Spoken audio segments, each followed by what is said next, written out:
Isang mapagpalang umaga sa ating lahat, mga kapatid ko kay Kristo, mula sa The Solid Rock Morning Devotion. Isang kagalakan na muli tayo ay makapagbulay-bulay sa salita ng Panginoon sa umagang ito. Mga ilang minutong pagbubulay-bulay ng mga salita ng Panginoon upang papurihan at sambahin ang ating Panginoong Hesukristo. Sa bawat pagmulat natin ng ating mga mata sa buong araw, isang paalala ang hatid ng Diyos na kahit anuman ang dumating na unos, siya ay ating matatag na sandigan. Sa mundo na puno ng pagbabago, kaguluhan at kawalang katiyakan, napakahalagang malaman kung saan tayo nakatayo. Ang The Solid Rock Morning Devotion, ito ay paalala na ang ating pananampalataya ay dapat nakatayo sa matibay na pundasyon, at yun ay walang iba kundi si Hesukristo. Tulad ng sinabi sa Mateo 7, talatang 24 hanggang 25, ang bawat nakikinig sa aking mga salita ay nagsasagawa nito ay tulad ng isang taong matalino na nagtayo ng bahay sa ibabaw ng bato. Bumuhos man ang ulan, bumaha man at humangin ng malakas, hindi ito gumuho. Ang The Solid Rock ay sumisimbolo sa katatagan, sa tiwala at sa katiyakan ng pag-ibig ng Diyos. Kapag ang ating buhay ay itinayo sa Kanya, hindi tayo madaling matinag ng mga problema, tukso o takot.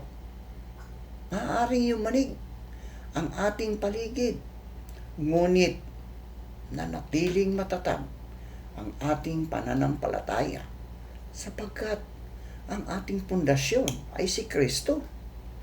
Kaya sa ating morning devotion, mga kapatid, anyayahan natin ang presensya ng Diyos sa ating mga puso.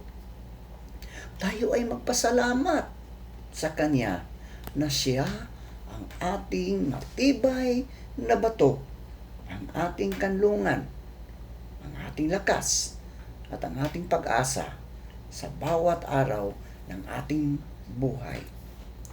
Ang ating pong pagbubulayan ngayong umaga ng Sabado, mga kasolidra, ay matatagpuan sa Efeso, Kabanata 3, talatang 20 hanggang 21. Ito po ay sa Magandang Balita, Biblia. Ito ang sinasabi. Sa Kanya na makakagawa ng higit pa kaysa maaari nating hilingin at isipin, sa pamagitan ng Kanyang kapangyarihan, kumikilos sa atin. Sa Kanya nawa ang kaluwalhatian sa pamagitan ng Iglesia at ni Kristo Jesus na sa lahat ng salinlahi magpakailanman. Amen. Pinagpala na po tayo sa pagkabasa at pagkarinig ng Kanyang mga salita. Tayo po ay manalangin. Aming makapangyarihang Ama sa langit, maraming salamat po sa iyong walang hanggang pag-ibig, biyaya at katapatan sa aming buhay. Ikaw ang Diyos na may kapangyarihang gumawa ng higit pa sa lahat ng aming hinihingi o iniisip. Sa bawat araw, pinatutunayan mo na ang iyong kabutihan ay hindi na uubos at ang iyong awa ay laging bago. Panginoon, itinataas namin sa iyo ang aming mga pangarap, mga pangangailangan, mga alalahanin at mga pagsubok. May mga pagkakataong nanghihina ang aming pananampalataya at nalilimitahan namin ang iyong kapangyarihan dahil sa aming takot at pag-aalinlangan. Patawarin mo kami sa mga sandaling mas pinili naming magtiwala sa aming sariling kakayahan kaysa sa iyong walang hanggang kapangyarihan. Turuan mo kaming magtiwala sa iyong proteksyon, perpektong kalooban at tamang panahon. Kapag tila walang kasagutan ang aming mga panalangin, bigyan mo kami ng pagtatyaga at matatag na pananampalataya. Paalalahanan mo kami ikaw ay patuloy na kumilos kahit hindi pa namin nakikita ang iyong ginagawa. Panginoon, hayaan ang iyong banal na espiritu ang patuloy na kumilos sa aming mga puso. Baguhin mo ang aming pag-iisip, linisin mo ang aming mga hangarin, at hubugin mo ang aming pagkatao upang maging higit kaming katulad ng aming Panginoong Hesukristo. Naway makita sa aming buhay ang iyong pag-ibig, ang iyong kabutihan, ang iyong kapagkumbabaan, ang iyong katapatan, at ang iyong paglilingkod. Dalangin din namin ang iyong pagpapala sa aming pamilya, sa aming simbahan, sa aming komunidad, at sa lahat ng aming pinaglilingkuran. Gamitin mo kami bilang kasangkapan ng iyong kapayapaan at pag-asa upang ang aming buhay ay maging patutuo ng iyong kapangyarihan at pagmamahal. Higit sa lahat, Panginoon, naway ang lahat ng aming ginagawa, sinasabi at iniisip ay magbigay ng papuri at kalwalhatian sa iyo. Naway ang aming buong buhay ay maging handog ng pagsamba sa iyo at sa pamagitan ni Kristo Jesus ay maitanghal ang iyong pangalan sa bawat salinlahi. Amin ding inilalapit sa iyo, O Diyos, ang aming mga kababayan na nasalanta ng bagyong Inday. Panginoon, samahan mo sila at pagpalain mo sila upang makabangon sa kanilang naranasang pagsubok sa buhay, Panginoon. Ikaw lamang, Panginoon, ang siyang makapagbibigay sa amin ng mga pangangailangan namin sa araw-araw. Lord, sapagkat ikaw lamang ang karapat-dapat sa lahat ng papuri, karangalan at kaluwalhatian, ngayon at magpakailanman, sa makapangyarihang pangalan ni Hesukristo na aming Panginoon at tagapagligtas, kami po ay nananalangin. Amen. Ayun. Magandang Sabado ng umaga, mga kasolidrak, no? Sabado na, weekend. Kaya palatuloy tayong nagpapasalamat sa Panginoon, bagamat merong bagyo sa ating bansa ngayong panahon ito. Maaring yung ibang lugar ay nakaranas ng matinding hagupit ng isang bagyong Inday. Kaya dalangin ko na ligtas kayo, mga kasolidrak, sa mga pangyayaring ito sa ating buhay. At alam naman natin na ang Panginoon ay hindi naman siya nagpababaya sa kanyang mga anak, mga kasolidrak. Patuloy lang tayong manampalataya at magtiwala sa ating Panginoong Hesukristo, dahil siya lamang ang kasagutan ng lahat ng ating pinagdaraanan ngayong panahong ito. Magandang umaga muli, mga kasolidra. So, ang ating pong ninilayan, mga kasolidra, ay ang Efeso 3, talatang 20 hanggang 21. Ito po ay isa sa pinakamatibay na paalala ng Biblia tungkol sa walang hanggang kapangyarihan ng Diyos. Ang mga talatang ito ay nagtatapos sa panalangin ni Apostol Pablo para sa mga mananampalataya sa Efeso. Hindi lamang ito isang pagtatapos ng kanyang panalangin, kundi isang makapangyarihang pagpupuri sa Diyos na kayang gumawa ng higit pa sa ating inaakala. Diba, mga kasolidra? Madalas tayong nalilimitahan ng ating sariling pangunawa, ng ating sariling karanasan, at ng ating sariling kakayahan. Ngunit, mga kasolidra, ipinakikilala ng talatang ito ang Diyos, no? Ang Diyos na walang hanggan, ang kapangyarihan at hindi kailanman nalilimitahan ng ating mga limitasyon. Sa ating buhay, may mga pagkakataon na tila hindi na natin alam ang susunod na hakbang. Di ba? Hindi natin alam. May mga panalangin tayong tila matagal, walang kasagutan. Mga kasolidra. May mga pangarap na tila napakalayo upang maabot. May mga problema sa pamilya, sa kalusugan, sa pag-aaral, sa ministeryo o sa kabuhayan na nagdudulot ng panghihina ng loob. Sa gitna ng lahat ng ito, mga kasolidra, ipinapaalala sa atin ni Apostol Pablo na ang Diyos ay may kakayahang gumawa ng higit na sagana kaysa sa lahat ng ating hinihingi o iniisip. Ibig sabihin, mga kasolidra, ang Diyos ay hindi lamang nagbibigay ng sapat. Siya ay nagbibigay ng higit pa ayon sa kanyang perpektong kalooban at katarungan o karunungan. Diba? Gayon pa man, mga kasolidra, hindi nangangahulugan na ibibigay ng Diyos ang bawat nais natin sa paraang inaasahan natin. Di ba? So, ang kanyang mga tugon ay laging nakaayon sa kanyang layunin, sa kanyang pag-ibig, at kung ano ang tunay na makabubuti sa atin. Maring iba ang paraan ng Diyos, mga kasolidra. Maring iba. Ngunit, hindi kailanman kulang ang kanyang katapatan. Ang hindi natin maunawaan ngayon ay maaaring maging malinaw sa tamang panahon. Binibigyan din ng talata na ang kapangyarihang ito ay gumagawa sa atin. Hindi lamang kumikilos ang Diyos sa paligid natin, mga kasolidra. Siya ay kumikilos sa ating mga puso.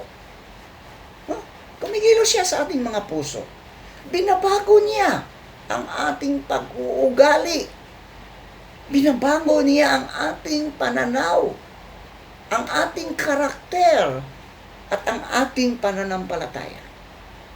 Ang pinakamalaking himala ay hindi lamang ang pagbabago ng ating kalagayan, kundi ang pagbabago ng ating pagkatao upang tayo ay maging higit na katulad ni Kristo.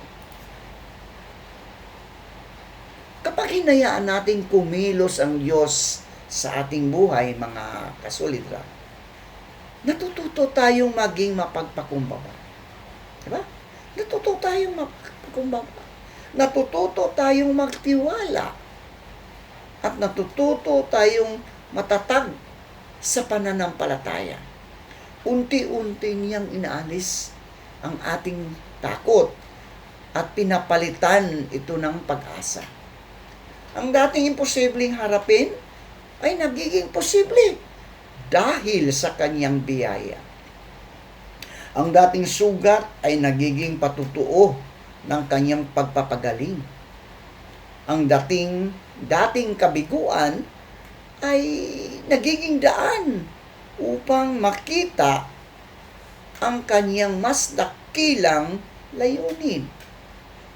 Sa huling talata, mga kasolidra, ibinabalik ni Apostol Pablo ang lahat ng kaluwalhatian sa Diyos.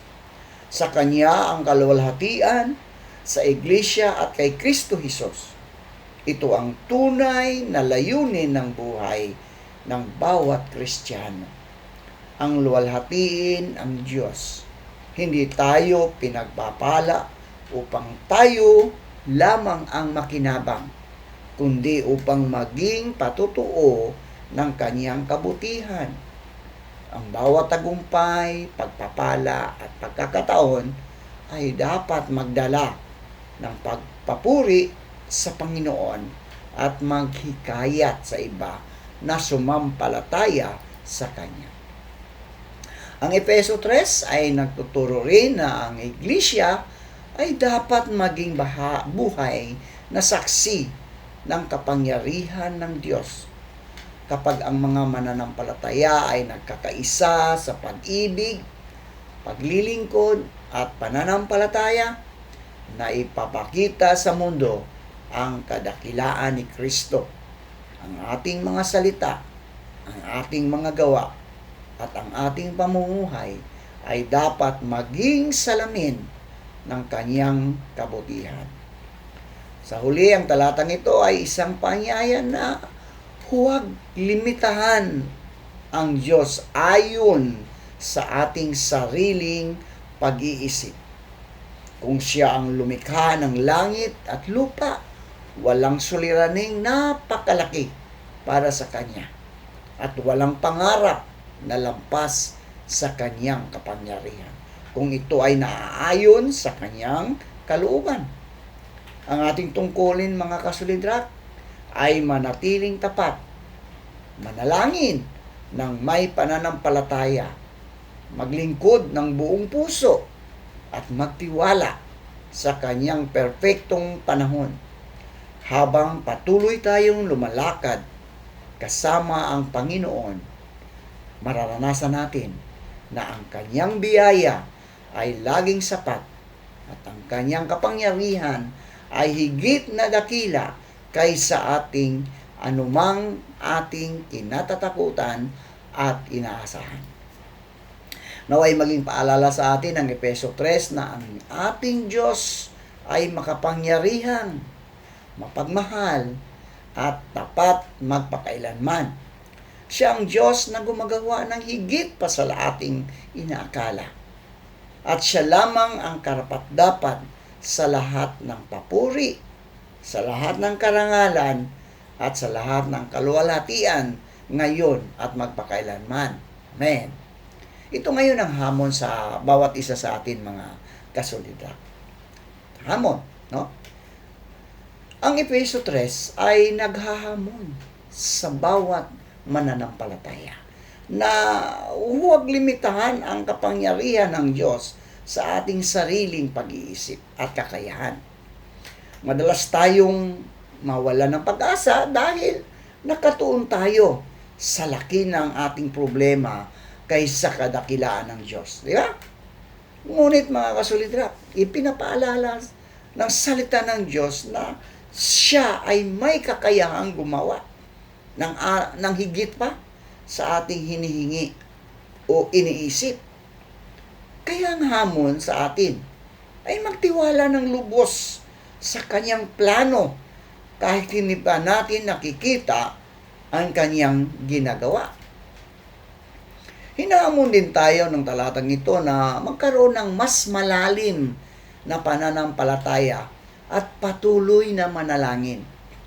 Huwag tayong tumigil, mga kasolidrak. Huwag tayong tumigil sa paglapit sa Diyos dahil lamang sa tila na antala ang kasagutan ng ating mga panalangin. Ang Kanyang oras ay laging perfecto. Laging perfecto ang Kanyang oras.